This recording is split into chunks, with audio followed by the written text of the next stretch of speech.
자, 부가세 3편 사업장과 거래 장소에 대해서 얘기하겠습니다.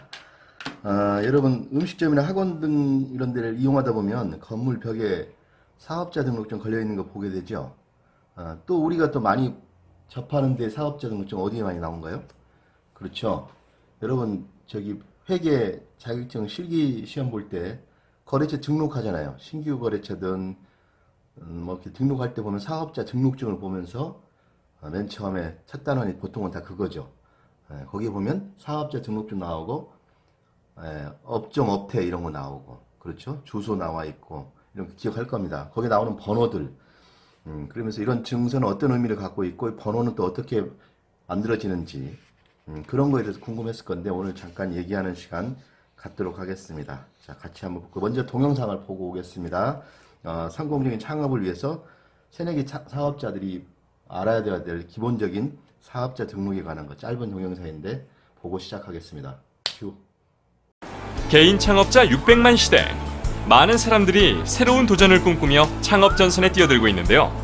자신의 사업을 한다는 건 누구나 꿈꾸는 로망이 아닐까요? 기회가 된다면은 저도 조만간 창업을 하고 싶습니다. 하지만 창업을 성공적으로 이끌어 나가기 위해서는 무엇보다 철저한 준비가 필요합니다.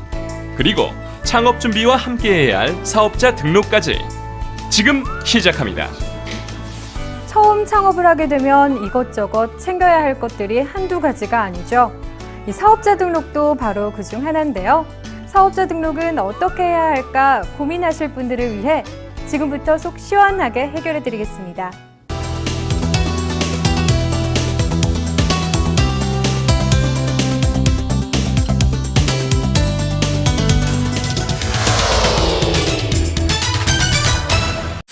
사업자 등록은 사업을 시작한 날로부터 20일 이내에 신청을 해야 하는데요. 하지만 사업을 시작하기 전에 상품이나 시설 자재 등을 구입하는 경우에는 사업을 시작하기 전에 사업자 등록을 해야 세금 계산서를 교부받고 공제 혜택을 받을 수 있으니까요. 염두에 두셔야겠습니다. 사업자 등록 신청서 한 부와 함께 허가를 받거나 등록 또는 신고를 해야 하는 사업의 경우에는 사업허가증이나 등록증이 있어야 하고요. 그리고 상품이나 시설자재 등을 구입하기 위해 사업을 시작하기 전에 등록을 하고자 하는 경우에는 사업허가 신청서 사본이나 사업계획서가 필요합니다. 또 사업장을 임차했을 때에는 임대차 계약서 사본 한 부가 2인 이상이 공동으로 사업을 하는 경우에는 공동사업 사실을 증명할 수 있는 서류가 상가건물 임대차 보호법이 적용되는 건물의 일부를 임차한 경우에는 도면 한 부도 필요한데요. 만약 이 서류들을 빼놓았을 경우에는 다시 서류들을 챙겨가야 등록이 가능하니까요. 잘 챙겨가셔야겠죠? 매입세액을 비롯해 상품 구입 시 부담한 부가가치세를 공제받기 위해서도 사업자 등록은 필수인데요. 게다가 사업자 등록을 하지 않으면 별도의 가산세를 물게 되는 만큼 사업을 시작할 때는 반드시 사업자 등록부터 해야겠죠? 어때요? 사업자 등록 쉽게 하실 수 있겠죠? 사업자 등록 가뿐히 해결하고 하는 사업 모두 대박 나시길 바랄게요.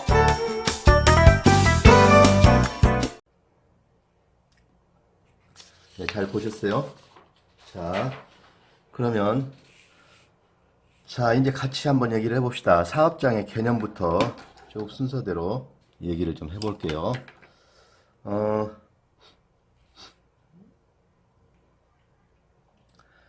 자, 사업장의 개념. 사업자와 과세관청은 사업장별로 납세 의무의 이행과 국세 처분을 행해야 한다.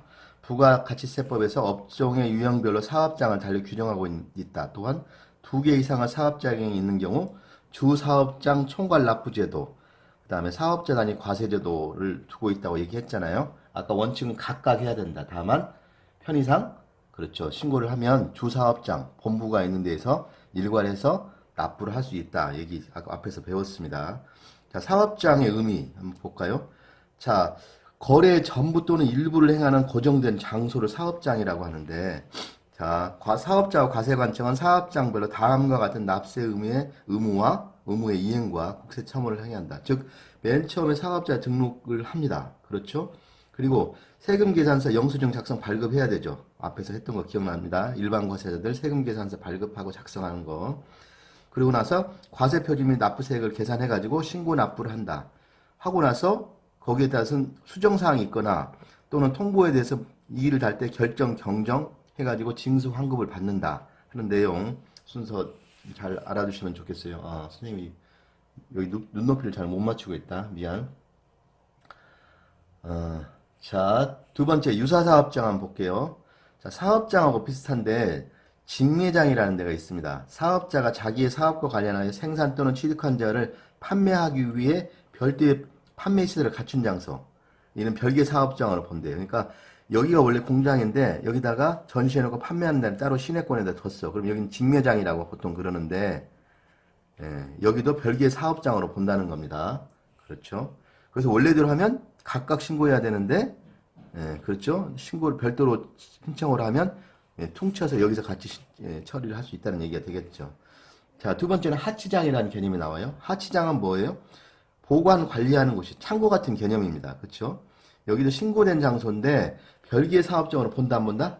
보지 않는다. 여기는 보지는 않는다는 거예요. 판매 장소는 아니기 때문에 보관만 하는 거죠. 자, 임시사업장은 뭐죠?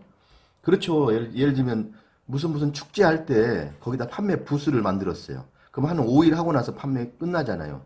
이렇게 임시사업장, 임시로 판매할 걸 만든 데는 어떻게 한다? 그렇죠. 별도로 하지 않고 기존 사업장에 포함하는 것으로 한다. 이렇게 임시로 잠깐 하는 것까지 다 별도 사업장이라고 그러면 계산 복잡하겠죠. 서로 복잡하니까 이런 거는 그렇게 하지 않고 그냥 부속시설로 봐주겠다 하는 얘기입니다. 자, 사업장의 범위를 한번 볼게요. 사업장의 범위 보면, 자, 부가가치법에서는 업종의 유형별로 사업장을 달리 규정하고 있는데 이를 살펴보면 다음과 같다.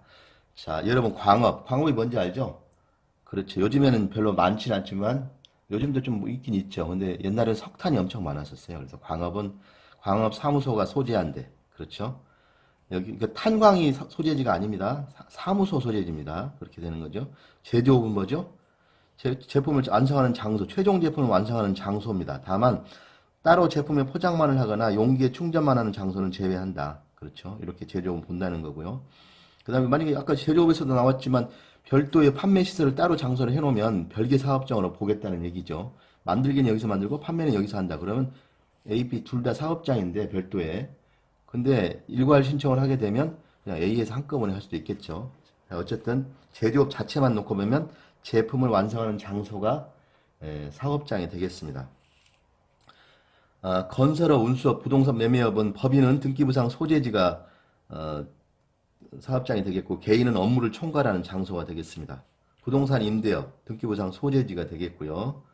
그 다음에 다단계 판매니 재화 용역을 공급하는 사업은 다단계 판매니 재화 용역 공급하는 데는 따로 판매 어떤 그 가게 같은 데가 없거든요. 그렇죠? 그래서 자기들이 다단계 업으로 등록한 판매업자의 주된 사업장 소재지를 근거지로 하겠다. 이런 얘기가 되겠습니다.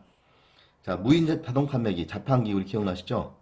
자판기는 그 자판기 있는 대로 그 주소를 또 별도로 해야 되냐? 그건 아니고 그 자판기 업무를 하는 그 사장, 그 양반의 업무를 총괄하는 장소가 되겠습니다. 자판기 있는 주소지별로 하면 뭐 강원항공고에 3개 있으면 3대 별도로 1층이 하나, 2층이 하나, 또 다른 여중학교에 있으면 여중학교 하나 이렇게 별도로 하면 이거 정신없겠죠? 그렇죠. 그냥 이걸 일괄하시는 자판기 사업자의 사무실 위치가 이제 되겠죠. 그 다음에 비거주자, 우리 국내에다 세금을 납부하지 않는 비거주자나 또는 외국 법인은 국내 사업장에 대해서 장소를 이렇게 지정한다. 사업장을 따로 설치 안 한다. 그러면 사업자의 주소가 또는 거기 그 사람이 살고 있는 장소, 사업장이 따로 없을 때는 그렇게 된다는 거. 기타는 한번 읽어보시기 바랍니다. 자, 그 다음에 주사업장, 사업장 총괄 납부제도라는 게 있는데 이게 아까 그 얘기예요. 결국은 한 사업장에 2개 이상의 사업장이 있는 경우, 그렇죠. 사업자는 한 사람인데 사람을 너무 웃긴다. 근데 이 사람한테 A라는 사업장이니까 B라는 데가 있다는 거죠. 각각 있을 때 그러면 각각 신고해서 납부해야 되는데 그러지 말고 나 한 곳에서 A라는 한 곳에서 나 여기서 하랍니다 라고 신고를 하면 원칙은 따로따로 해야 되지만 일괄해서 B 것까지 포함해서 여기서 같이 한다는 거죠. 총괄 납부 제도 앞에서 설명 한번 했습니다. 이걸 하려면 과세기간 개시 전에 이렇게 과세기간이 있다고 말씀드렸잖아요. 1년에 4차례 잘라지는 법인은 4번, 그 다음에 일반 사업자는 2번, 그 다음에 간이과세자는 딱 한 번, 1년에. 그 기간은 쪼개진다고 그랬잖아요. 그 20일 전에 신청서를 작성해야 돼요. 20일이라는 숫자 나왔습니다. 기억하세요. 그 다음에 주사업장은 법인의 본점 또는 개인 주사무소로 해야 하나, 법인의 경우에는 지점을 주사업장으로 할 수도 있다 이거죠. 읽어보시기 바랍니다. 자, 사업자 등록 한번 볼게요. 아까 말씀드린 사업자를 내가 장사를 하려다, 뭘 하려다 그러면, 우리 골목식당 같은 데 잘 보시면, 식당을 막 열 때, 그래, 내가 어떤 음식을 할까 고민하고, 그 다음에 상호는 뭘로 할까, 맛은 뭘 낼까, 막 이렇게 메뉴판을 걱정하고 막 하는 것도 있지만, 서류상으로도 준비를 좀 해야 돼요. 뭐냐면 사업자 등록을 해야 돼. 그렇죠? 세무당국에다가 나 이러이러한 사업을 일반 음식점을 하랍니다 라고 해서 관련 서류를 제출해 가지고 사업자 등록을 달아야만 장사를 할 수 있습니다. 자, 이런 절차를 두고 있는데 등록 신청, 정정, 사후관리 이런 것들에 대해서 절차를 다 두고 있습니다. 사업자 등록의 개념은 뭐냐면 사업자 등록이 뭐냐? 한번 한번 볼까요? 자, 여기 밑으로 한번 보겠습니다. 사업자 등록이란 부가가치세 업무의 효율적인 운영을 위하여 납세 의무자인 사업자의 인적사항, 잘 봐요. 인적사항, 사업에 관한 일련의 사항 등을 세무관서 공부에 등재시키고, 세무관서의 공부라고 하는 말은 뭐냐면 공적 장부예요. 공적인 장부.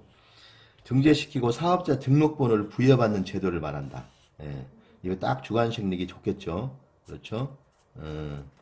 사업자 번호, 이러이러한 인적사항, 사업에 관한 일련의 사항들. 우리가 그때 배웠죠. 뭐뭐 있었죠. 그 안에 보면 주소도 있고, 사장이 누군가, 그 다음에 이메일 번호, 뭐 이런 것도 쭉 있었죠. 그 다음에 업태, 어떤 종류의 사업을 할 거냐, 식당이냐, 음식점이냐, 뭐냐, 뭐 이렇게 도매업이냐. 그 다음에 그렇죠. 사업자 인적사항 아까 나왔다. 주민번호 이런 것들 다 여기 해당됩니다. 이런 걸 다 해서 등재를 시키고 서류에다 올리고 나서 번호를 부여받는 제도를 사업자 등록이라고 한다 이거죠. 자, 사업자 등록에 의하여 과세관청은 납세 의무자 파악. 그렇죠. 국세무당국에서는 그래, 홍길동 네가 지금 식당 한다 이거지? 주소는 어디서 한다고? 알았어. 음식점 한다 이거지? 알았어. 라고 과세를 할 사람 내용을 파악할 수 있는 거죠. 내용을 쉽게 알 수 있고 과세 자료에 근거한 과세를 실현함과 더불어 사업자도 자기 사업에 대한 배타적 사업자 등록번호를 부여받아. 이 번호는 모두가 똑같이 전혀 다 다릅니다. 여러분 주민번호 아시죠? 여러분 학교 내에서는 여러분들 구별하기 위해서 어떤 번호를 부여해요? 그렇죠. 학번이 있잖아요. 그죠? 몇 학년 몇 반 몇 번. 그건 이 학교에서 학생들은 고유한 거죠. 같은 학번이 있나요? 없죠. 그렇죠. 근데 우리 국가로 볼 때는 주민등록번호가 그런 역할을 하고 있습니다. 근데 사업과 관련해서는 이 사업자 번호가 배타적이란 말은 같은 사람이 없다라는 뜻이죠. 서로 다 다르다.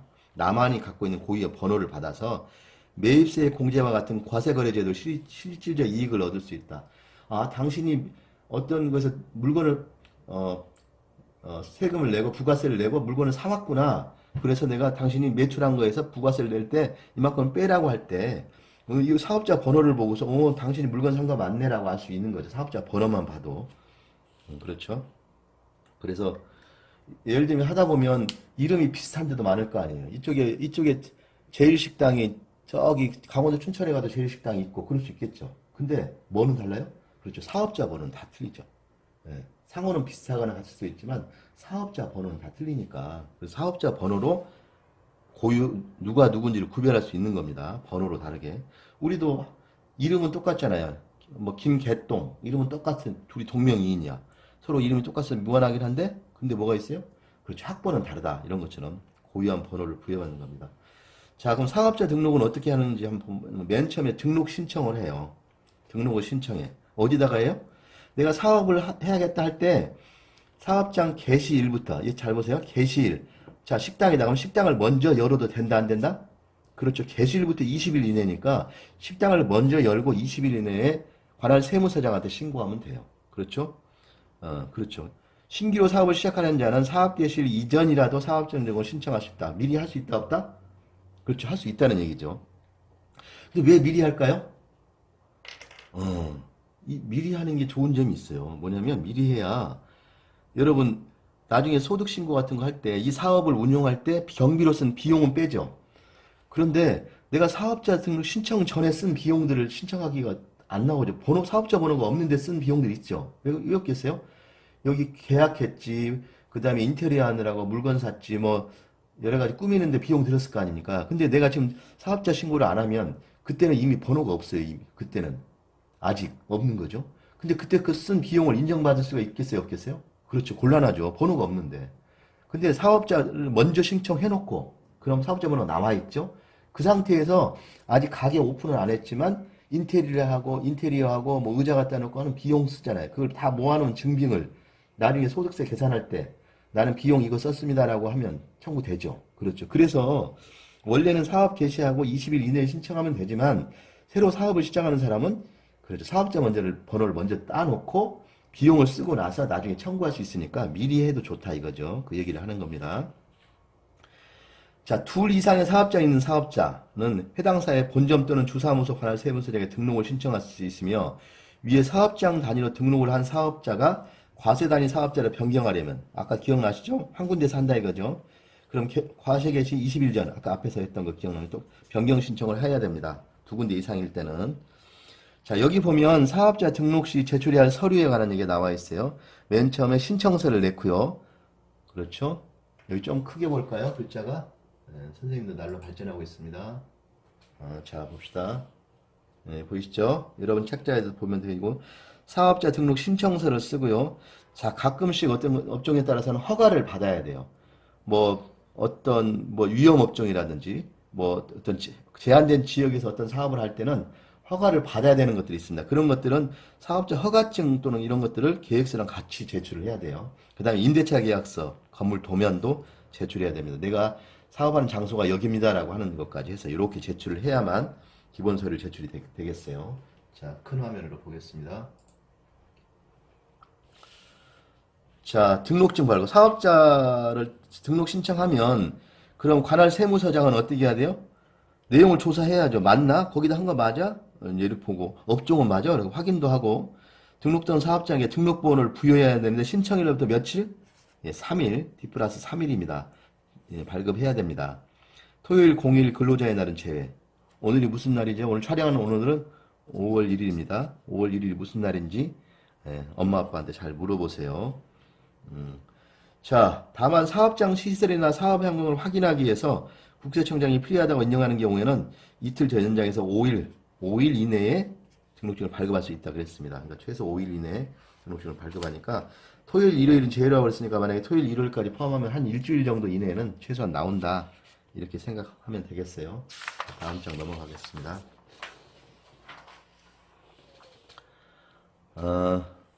촬영하는 오늘 5월 1일인데 쌤이 여기 사무실에 처음으로 에어컨을 좀 틀었어요. 어우, 너무 더워요.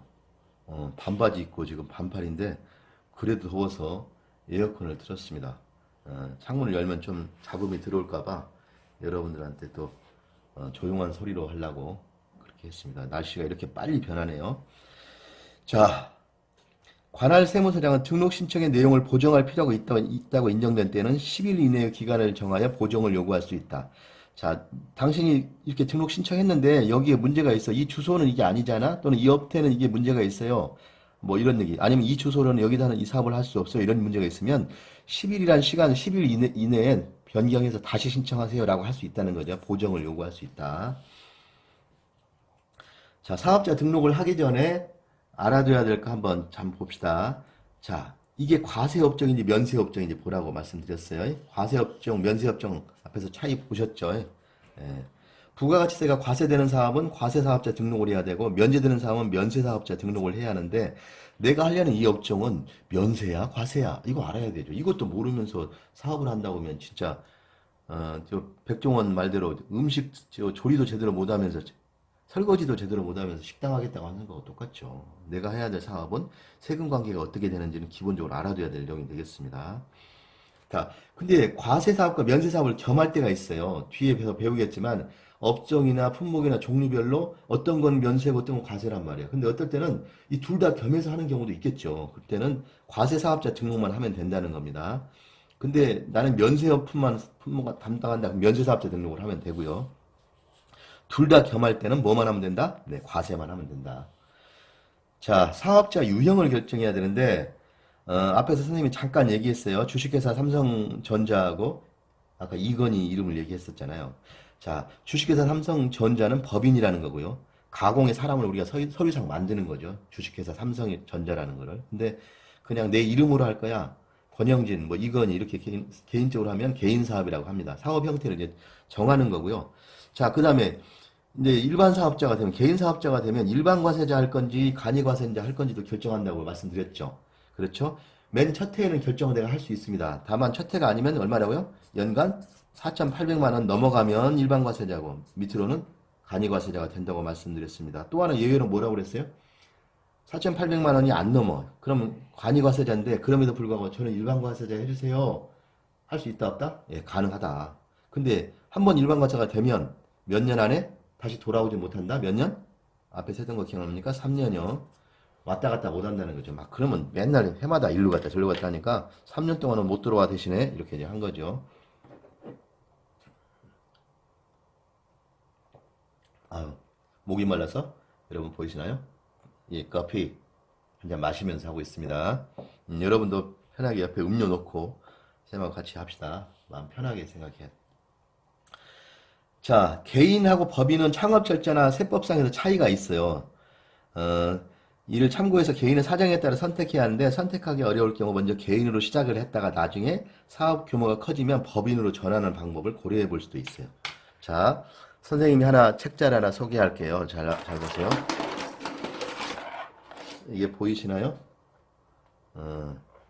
이게 뭔 책이냐면 이렇게 생겼어요. 이게 VIP 컨설팅 가이드 돼 있죠. 너블 클래스 돼 있는데 삼성화재 선생님이 퇴직하기 직전에 했던 삼성화재에서 직책이 뭐였냐면 FP 센터장이었어요. FP 센터장이 뭐냐면 파이낸셜 플래너니까 재무적인, 그러니까 소위 말하면 VIP들을 상담하는 역할을 했어요. 근데 VIP들 쉽게 말하면 부자들이죠. 돈 좀 있다는 분들인데 그분들은 자그마한 중소기업을 갖고 있거나 어떤 또는 가게를 좀 크게 하고 있거나 이런 분들이에요. 근데 대부분들은 다 이분들은 법인보다는 개인 사업자인 분들이 많아요. 아까 개인 법인 말씀드렸잖아요. 그분을 상대로 이런 식의 이제 상담을 쭉 합니다. 산재 리스크. 우리 산재가 뭔지 배웠죠? 4대 보험에서 마지막, 그렇죠. 마지막이 산재가 있었어요. 사고 나는 거. 그때 산재는 산재보험은 누가 부담해요? 얘기가 좀 딴 데로 새는데 종업원은 부담 안 하고 나머지 사재보험은 다 종업원 반, 사업주 반 내는데 산재만 사업주가 일괄 다 부담합니다. 그렇죠? 그래서 사업주는 굉장히 산재에 민감해야 돼요. 그렇죠? 그래서 산재 리스크 어떻게 할 거냐, 그 다음에 노무 문제 어떻게 할 거냐, 뭐 이런 쭉 얘기를 법인한테 이제 법인 대표 드릴 때는 이걸로 얘기를 쭉 하는데 그 다음에 상속 증여에 관한 얘기. 그리고 마지막에 이제 개인 사업자. 오늘 제가 지금 설명하고 있는 개인 사업자 관련해서 절세 전략 가이드 얘기하는데 오늘 뭐 이 책을 설명하려는 건 아니었으니까 여기서 맨 뒤쪽에 잠깐 관련한 거가 나와서 내가 좀만 갑자기 생각이 나서 이거 드렸어요. 제가 개인 사업자들한테 법인으로 전환하는 걸 좀 고민해 보세요 라고 얘기할 때 이걸 잠깐 얘기를 해요. 여기 보면 보이시나요? 요건 벌써 몇 년 전 버전이라 지금 세율이랑은 좀 안 맞습니다. 근데 이게 개인하고 법인, 여러분들 화면을 좀 키워줄게요. 이렇게 보면 좀 더 잘 보이려나? 잘 보이나요? 그렇죠.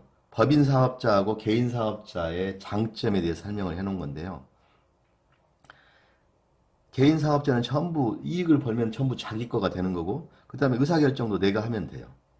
그래서 여러 가지 좋은 점이 많은데 다만 단점이 있어. 개인 사업자는 뭐가 있냐면 세부담이 높다는 게 뭐예요? 세금이 많아요. 소득세가. 뒤에 우리 나중에 배울 소득세 다음 파트가 소득세잖아요. 그때 보면 세율이 엄청 올라갑니다. 세금이 요 밑에 제가 요 밑에 표를 잠깐 볼까요? 소득세라고 그래서 3.38%였는데 선생님이 회사 다니면서 상담할 때 38%였고요. 지금은 여기가 지금 3억 원이 하나 생겼고요.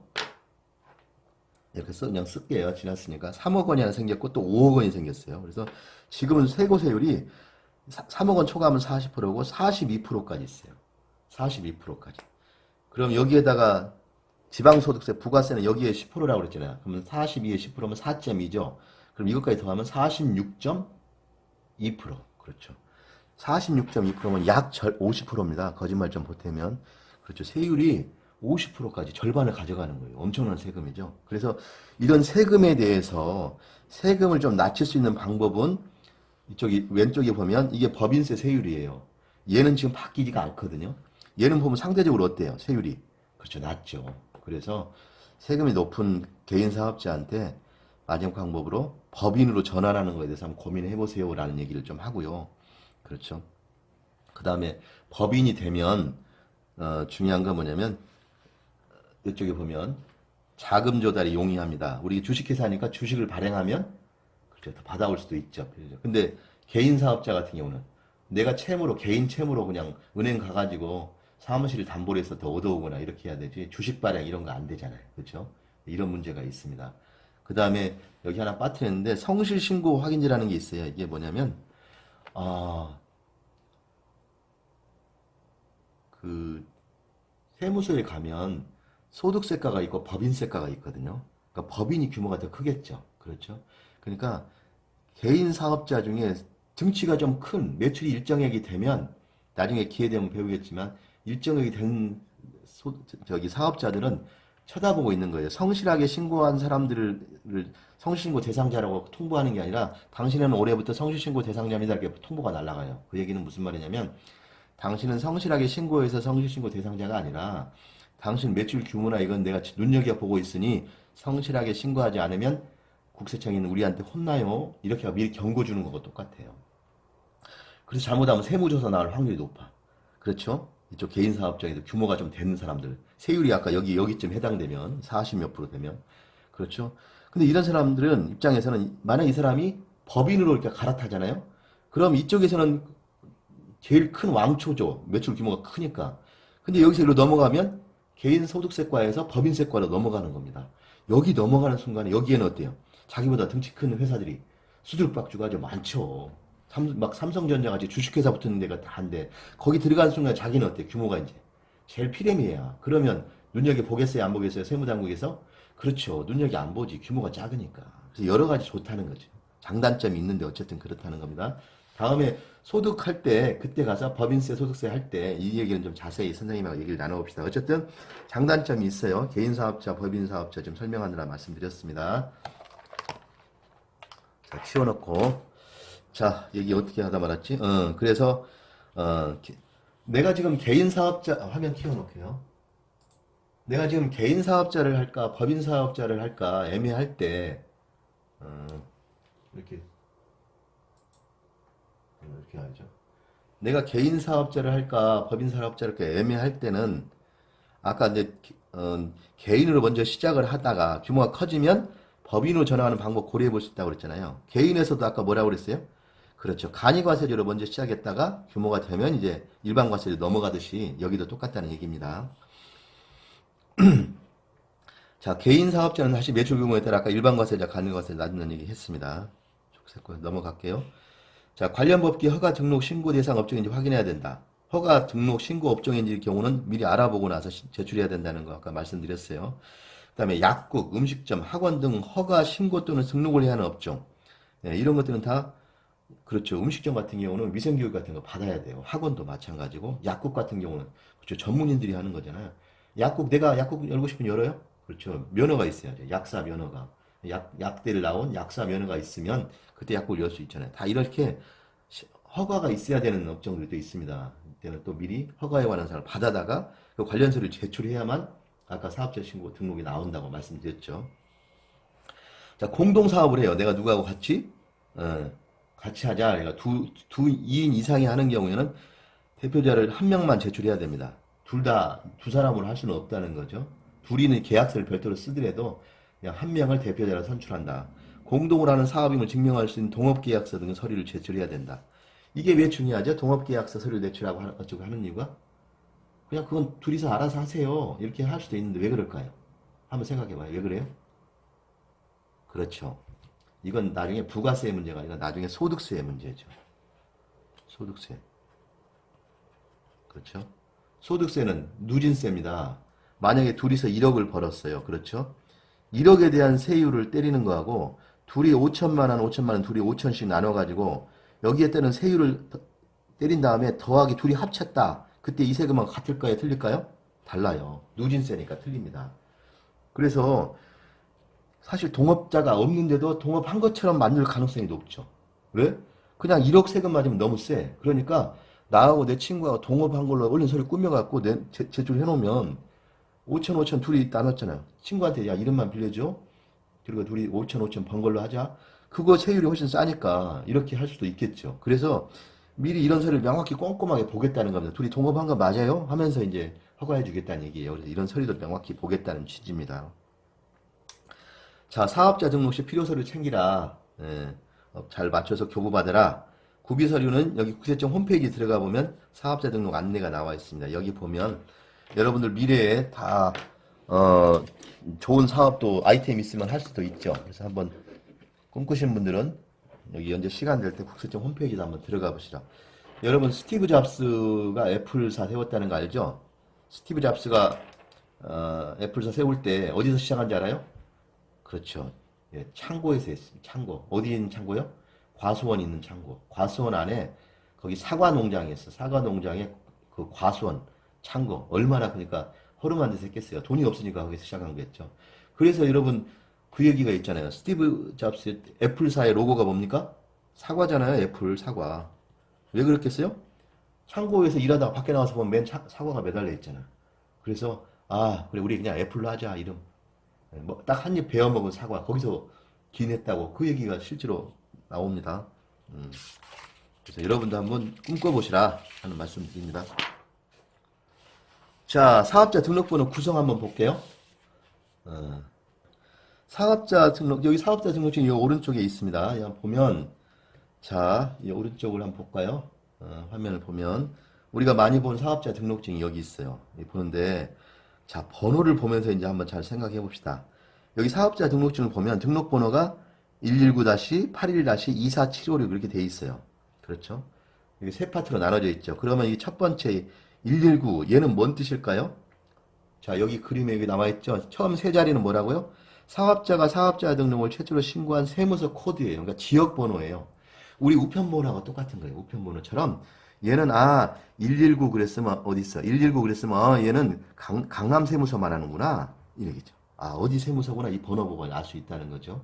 자, 그다음에 두 번째 번호. 두 번째 두 자리 있죠. 81. 얘가 뭔 뜻이냐? 여기 보면 두 번째 번호에 대한 설명이 나와 있어요. 과세사업자는 0부터 79까지 순차적으로 부여한대요.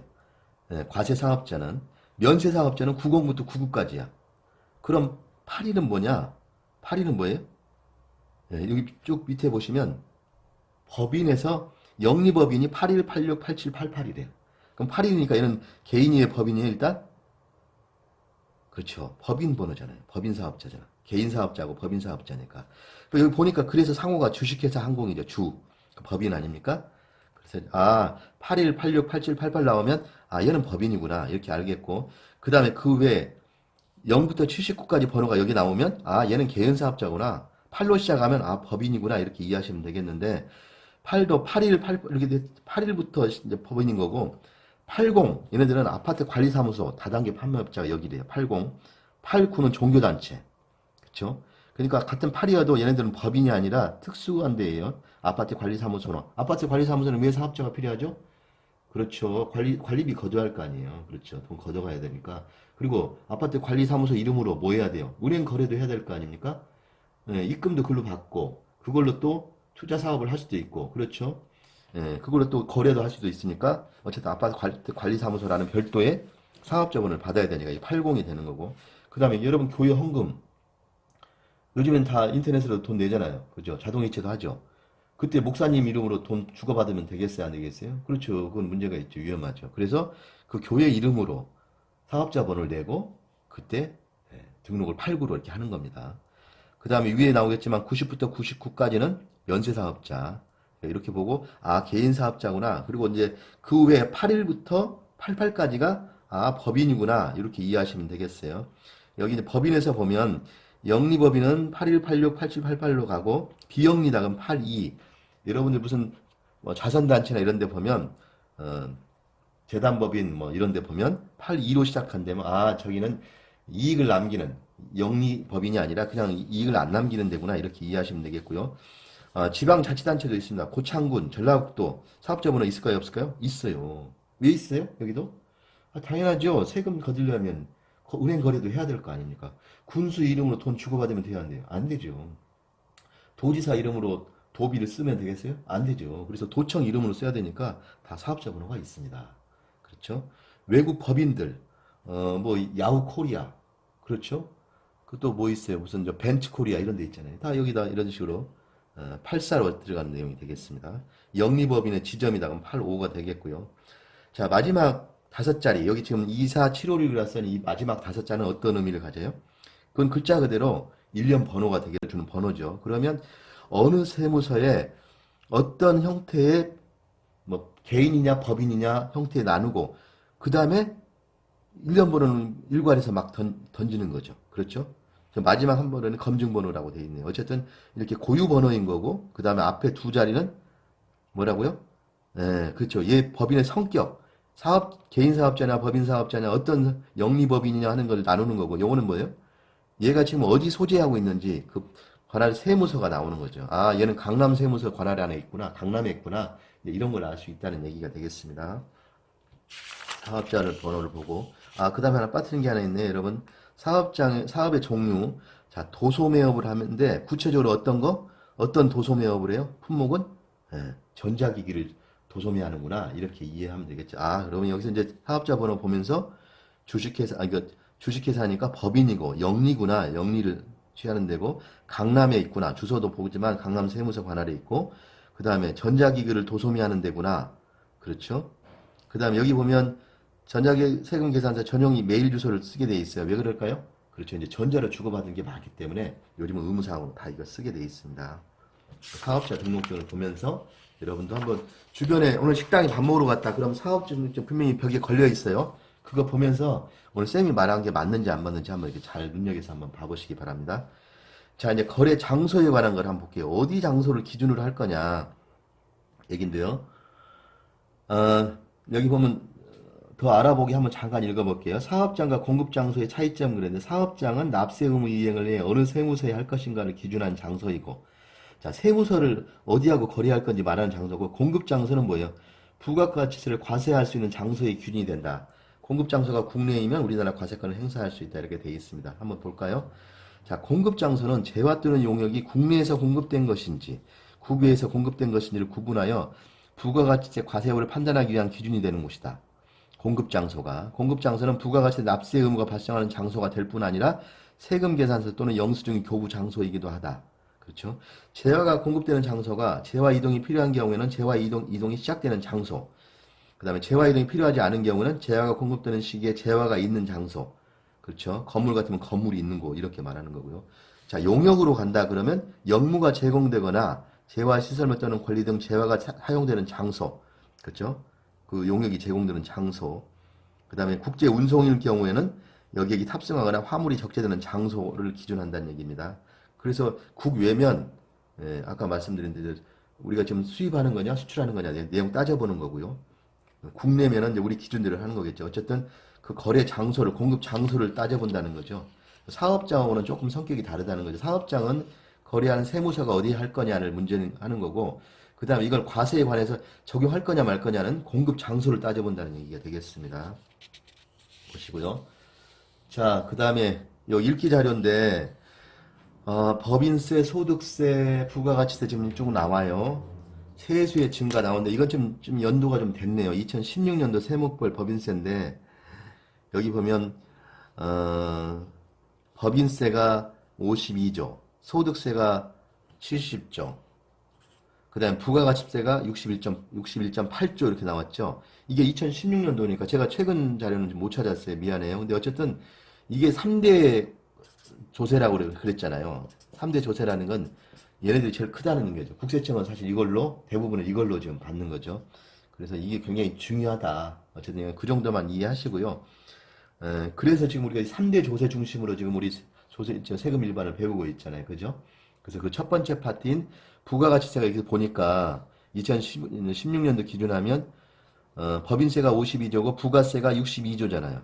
소득세가 70조. 그러니까 소득세가 제일 크고 그 다음에 부가가치세가 그 다음 크네요. 그리고 마지막이 법인세네. 보죠? 법인세가 그 다음 크니까 부가세가 그만큼 크다는 중요한 얘기라는 얘기가 되겠습니다. 그렇죠? 참고하시기 바랍니다. 자, 여기까지 했어요. 몇 분 했는지 모르겠네. 37분 넘어갑니다. 수행 활동은 말씀드린 대로 한번 앞단에서 내용을 읽어보고 여러분이 한번 작성을 해보세요. 자, 수고하셨습니다.